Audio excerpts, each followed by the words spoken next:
দেখেন এখানে আমাদের টমেটো বাগান, এটা এখানে আমি যথেষ্ট পরিমাণ টমেটো লাগিয়েছি এবং প্রচুর মাত্রায় টমেটো আমি পেয়েছি। দেখেন এখানে দেখেন কত বড় বড় সাইজের টমেটো গাছে পেকে আছে, দেখেন গাছে পেকে আছে। বন্ধুরা দেখেন, আরও দেখায়, আসেন আমার সঙ্গে দেখে যান। হ্যাঁ বন্ধুরা, এই দেখেন, এই যে টমেটো দেখেন, আমার টমেটোর ভারে আমার টমেটো গাছগুলোই বেঁকে ভেঙে চলে যাচ্ছে। আমি বলতে চাই যে আমার মতো যাদের এরকম একটু সামান্য জায়গা বা গাছ লাগানোর মতো পরিবেশ আছে, অবশ্যই সবজি উৎপাদন করবেন এবং নিজেরা ফ্যামিলির জন্য খাবেন, দেখবেন এর একটা মজাই আলাদা। আচ্ছা, তাহলে আপনারা এরকম সারবিহীন ফল পাবেন।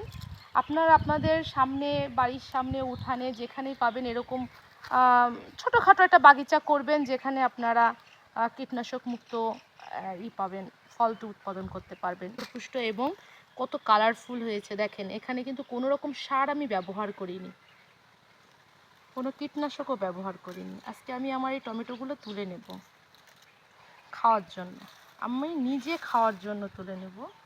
আপনারাও এইভাবে এরকম গাছ লাগিয়ে নিজেরাই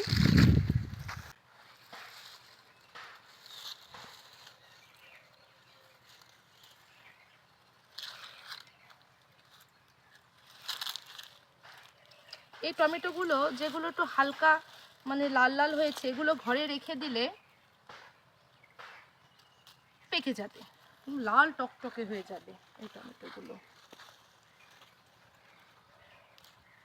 দেখেন এটা একটা পোকাই খেয়েছে, দেখেন বলে দেয় বাবা।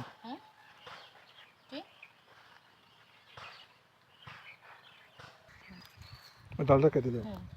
আমার কোল ভরা কেটে দেখাবো। এই দেখেন আমি কতগুলো টমেটো পেয়েছি গাইডস, দেখেন এক সপ্তাহ সেটা বলা, দেখেন নিজের গাছে কত টাটকা, দেখছেন?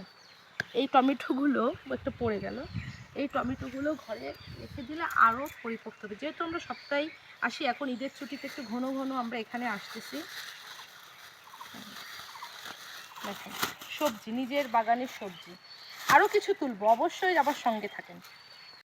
দেখেন আমার এই টমেটো গাছটা এত পরিমাণে টমেটো হয়েছে যে টমেটোর ভারে গাছটা ঠিক, দেখেন ক্লোজ করে দেখাও, এই দেখেন একদম এখান থেকে ভেঙে গেছে। আজকে আমি আমার এই টমেটো গাছটা এখান থেকে কেটে দেব, দেখেন, কারণ ও আর এই ফলের ভারটা সহ্য করতে পারেনি, ঠিক আছে? এত পরিমাণে ফল হয়েছে যে ওর ফলের ভাড়া সহ্য। আচ্ছা ওই পাশে কিছু আছে, চলো আমরা এই পাশে কেটে দিই।